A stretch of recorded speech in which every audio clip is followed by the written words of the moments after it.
आज हम लोग देखने वाले हैं कैश बुक। कैश बुक सबसे पहले समझ लेते हैं कैश बुक का मतलब क्या होता है।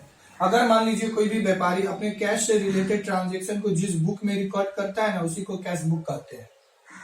यह कौन है? यह मिस्टर राम है। राम ने क्या किया? यह मिस्टर राम ने 10 लाख रुपया का ज्वेलरी खरीदा फॉर अ वाइफ पर्पज के लिए। क्या किया? ज्वेलरी खरीदा किसके लिए? अपने वाइफ के लिए। वाइफ का नाम क्या है? वाइफ का नाम मान लीजिए रितिका है। हाँ बोलिए। अपने मिस्टर राम ने क्या किया? ज्वेलरी खरीदा अपने वाइफ को गिफ्ट करने के लिए। कैश में खरीदा, लेकिन किस में खरीदा? कैश में खरीदा। तो 10 लाख रुपया का रिकॉर्ड बुक में करेगा, कैश वाला बुक में करेगा तो कैश बुक कहलाएगा। तो कैश बुक का मतलब क्या? आपने कैश में जो भी हरकत किए हैं और उसको जिस बुक में रिकॉर्ड करना है क्या कहलाता है? कैश बुक कहलाता है।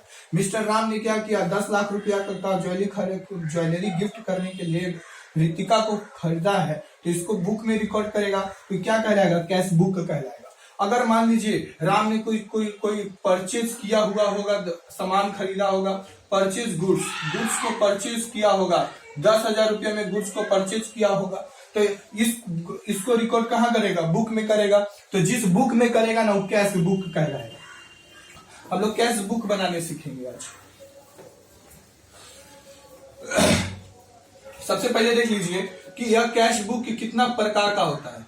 कैश बुक जो होता है वह पहला होता है सिंगल कॉलम कैश बुक।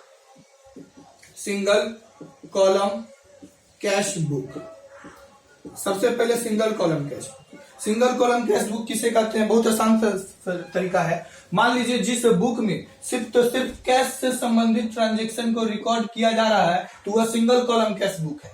और एक होता है डबल कॉलम कैश बुक। तो डबल कॉलम कैश बुक का मतलब क्या?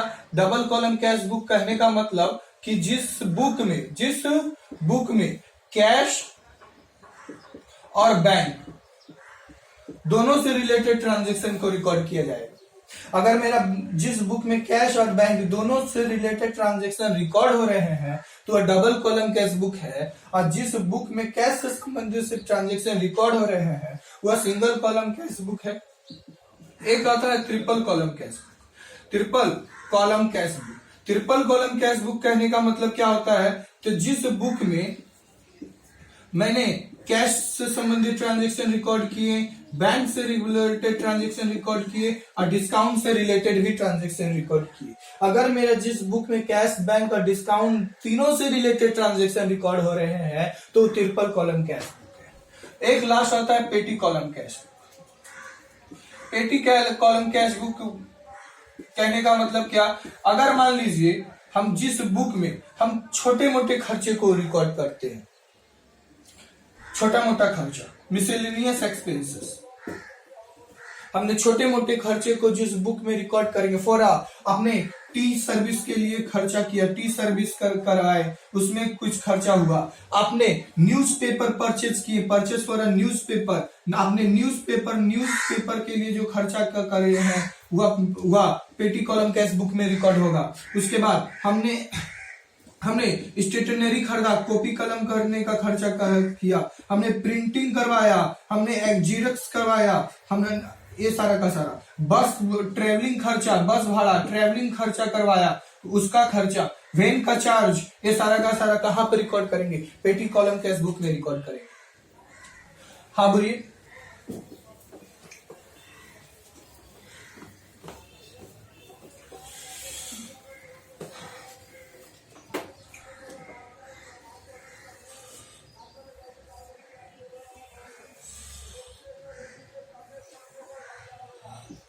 डेट,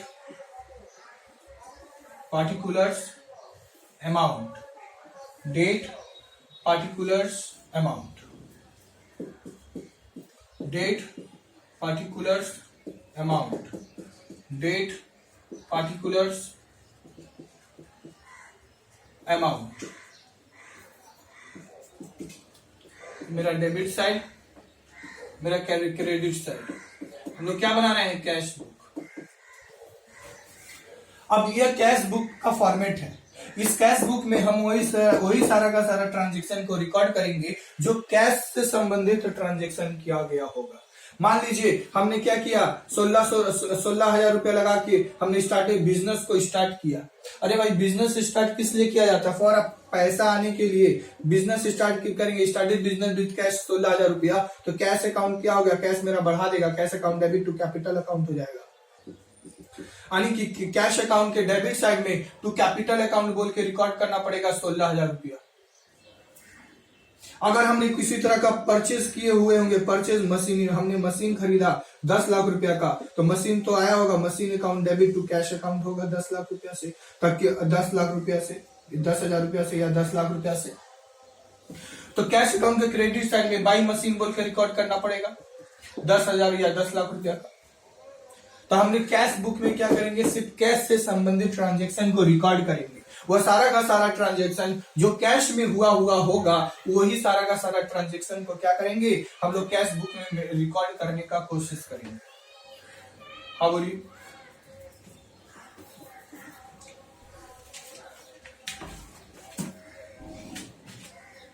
सबसे पहले एगो क्वेश्चन है, उसमें बोला है कि स्टार्टेड बिजनेस विद कैश, 6,000 रुपया का हमने बिजनेस विद कैश लगाया। हाँ बोलिए। हमने डेट दिया हुआ है 2017 मई 1 तारीख। हाँ बोलिए। मेरा बोल रहा है 6,000 रुपया लगा के हमने बिजनेस को स्टार्ट किया। अगर हमने 6,000 रुपया लगा के बिजनेस स्टार्ट किए होंगे तो कैश आया होगा cash account debit to capital account, to मतलब क्रेडिट, तो कैश अकाउंट डेबिट, तो कैश अकाउंट के डेबिट साइड में टू कैपिटल अकाउंट बोल के रिकॉर्ड करना पड़ेगा 6,000 रुपया से। हाँ बोलिए। उसके बाद हमने एक मशीन भी परचेज कर लिया। कितना रुपया में मशीन परचेज किया? हमने 2,500 रुपया में मशीन परचेज किया। अब मशीन परचेज करेंगे तो मशीन अकाउंट का क्या होगा, मशीन अकाउंट डेबिट हो जाएगा और टू कैश अकाउंट हो जाएगा। हाँ बोलिए। यानी कि 2,500 रुपया इधर और 2,500 रुपया इधर रिकॉर्ड होगा।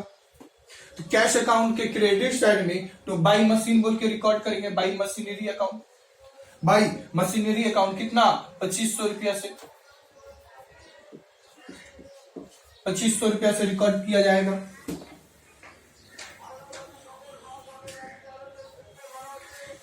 उसके बाद हमने गुड्स परचेज किए। हमने क्या किए, गुड्स को परचेज किए। गुड्स को परचेज कितना रुपया में किए, 1,000 रुपया में हमने गुड्स को परचेज किए। यह जो ट्रांजेक्शन हुआ है 3 तारीख को हुआ है। हम ये गुड्स को परचेज किए।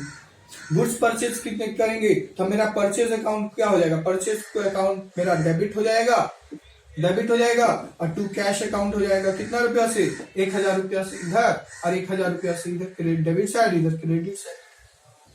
तो कैश अकाउंट के क्रेडिट साइड में, कैश अकाउंट के क्रेडिट साइड में बाई परचेज बोल के रिकॉर्ड करना पड़ेगा हमको। हाँ बोलिए। कितना रुपया, 1,000 रुपया से, 1,000 रुपया से। हाँ बोलिए।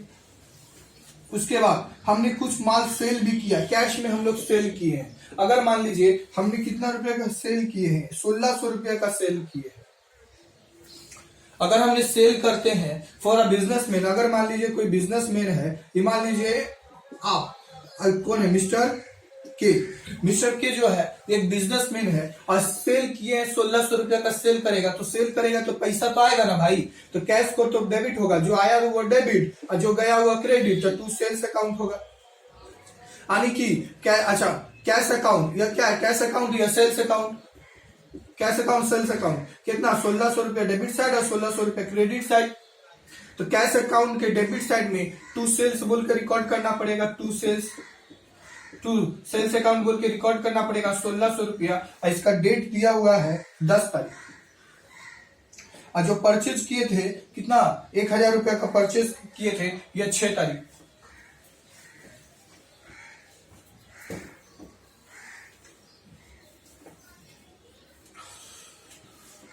उसके बाद हमने कुछ फर्नीचर भी खरीदे हैं, हमने कुछ फर्नीचर भी परचेज किए हैं। फर्नीचर कितने रुपए में परचेज किए हैं, 250 रुपये में, 250 रुपये का फर्नीचर खरीदे हैं। तो फर्नीचर अकाउंट डेबिट टू क्या होगा, फर्नीचर को हम लोग को क्या करना पड़ेगा, furniture account debit to cash account करना पड़ेगा। यानी कि कैश अकाउंट के क्रेडिट साइड में बाई फर्नीचर बोल के रिकॉर्ड करना पड़ेगा, बाई फर्नीचर अकाउंट बोल के रिकॉर्ड करना पड़ेगा। कितना रुपया से? और 250 रुपया से। कितना तारीख? 18 तारीख। उसके बाद हमने सैलरी पेमेंट की। सैलरी कितना रुपया पेमेंट किए? सैलरी पेमेंट किए 100 रुपया। अगर सैलरी मेरे लिए क्या है? सैलरी तो मेरे लिए खर्चा है। और खर्चा नॉमिनल अकाउंट क्या बोलता है? नॉमिनल अकाउंट बोलता है कि नॉमिनल अकाउंट बोलता है जो खर्चा होगा उसको डेबिट कीजिए। तो हमको क्या करना पड़ेगा? सैलरी को डेबिट करना पड़ेगा। और सैलरी किसमें पेमेंट किया गया है? कैश में। तो 100 रुपया डेबिट साइड, 100 रुपया क्रेडिट साइड। तो क्रेडिट साइड में बाई सैलरी बोल के रिकॉर्ड करना पड़ेगा। कितना रुपया? 100 रुपया। इसका तारीख कितना है? 20 तारीख। उसके बाद हमने गुड्स को फिर से परचेज किए। गुड्स को हम लोग परचेज किए हैं। कितना रुपया? 1800 रुपया का गुड्स परचेज किए हैं। तो फिर से मेरा परचेज अकाउंट क्या हो जाएगा? डेबिट हो जाएगा। और टू कैश अकाउंट हो जाएगा। टू कैश अकाउंट यानी कि बाई परचेज बोल के रिकॉर्ड करना पड़ेगा। बाई परचेज बोल के रिकॉर्ड करना पड़ेगा। कितना तारीख है? 24 तारीख को। कितना रुपए का परचेज किए हैं? 800 रुपये का हम लोग में परचेज किए हैं। उसके बाद हमने रेंट पेमेंट किए। अगर हमने रेंट पेमेंट किया हूं, क्या रेंट पेमेंट किया हूं कैश में 120 रुपए का रेंट पेमेंट किया हूं। तो रेंट तो मेरे लिए खर्चा है, तो रेंट को डेबिट करना पड़ेगा टू कैश अकाउंट। क्रेडिट को बाई रेंट रिकॉर्ड करना पड़ेगा। By rent. कितना रुपए का रेंट दिया हूं? 120 रुपया का मैंने रेंट दिया 28 तारीख को। उसके बाद हमने अच्छा समीर को पेमेंट किया हूं। समीर को क्या किया हूं? पेड किया हूं। 300 रुपया हमने पेमेंट किया। पेड। तो समीर को क्या करना पड़ेगा? समीर को डेबिट करना पड़ेगा। और टू कैश को क्रेडिट करना पड़ेगा। To cash account. कितना रुपया से? 300 रुपया डेबिट साइड और 300 रुपया क्रेडिट साइड में रिकॉर्ड करना पड़ेगा। यहाँ पर बाई समीर करना पड़ेगा। समीर 300 रुपया रिकॉर्ड करना पड़ेगा। इसका तारीख है 31 तारीख। हाँ बोलिए। खत्म। हमने क्या किए? हमने जितना सारा का सारा ट्रांजेक्शन था, ट्रांजेक्शन कैश में किए थे, वह सारा का सारा कैश वाला ट्रांजेक्शन को सिर्फ रिकॉर्ड कर दिए। कुछ क्रेडिट भी ट्रांजेक्शन था। कुछ क्रेडिट ट्रांजेक्शन को रिकॉर्ड नहीं किए। क्यों? क्योंकि क्रेडिट ट्रांजेक्शन को कैश बुक में रिकॉर्ड किया ही नहीं जाता है। कैश बुक में सिर्फ कैश से संबंधित ट्रांजेक्शन को रिकॉर्ड किया जाता है। इसीलिए हमने जितना भी सारा का सारा ट्रांजेक्शन को रिकॉर्ड किए हैं, वह सारा का सारा ट्रांजेक्शन कैश से रिलेटेड ट्रांजेक्शन है। ये कितना गया? 7,600 by balance c by d. मेरा कुछ बैलेंस बचा। अब इसको क्या करेंगे? हम लोग घटाएंगे। हाँ बोलिए। सबसे पहले 2500, फिर कितना है? 1000, फिर कितना है? 250, फिर 100, फिर है 800, फिर है 120 और फिर है 300। 2530। मेरा कितना आया? 2530। हाँ बोलिए। 2530। यही फिर दूसरा साल में यही अमाउंट क्या हो जाएगा? To balance b by d होगा। कब? पिछला साल 1 जनवरी 2018। By balance b by d 2530 रुपया। खत्म। कैश बुक मेरा खत्म हो गया। कैश से संबंधित ट्रांजैक्शन को रिकॉर्ड कर लिए। हम आशा करते हैं आप लोगों को समझ में आया होगा। प्लीज लाइक कीजिए, सब्सक्राइब कीजिए और ज्यादा से ज्यादा शेयर कीजिए और बहुत सारा से ज्यादा से कमेंट्स कीजिए और अपने आसपास को साफ सुथरा रखिए। और इस तरह कॉमर्स का क्लास या टैक्स का क्लास देखने के लिए KS टैक्स क्लासेस को सब्सक्राइब कीजिए। Thank you for watching this video.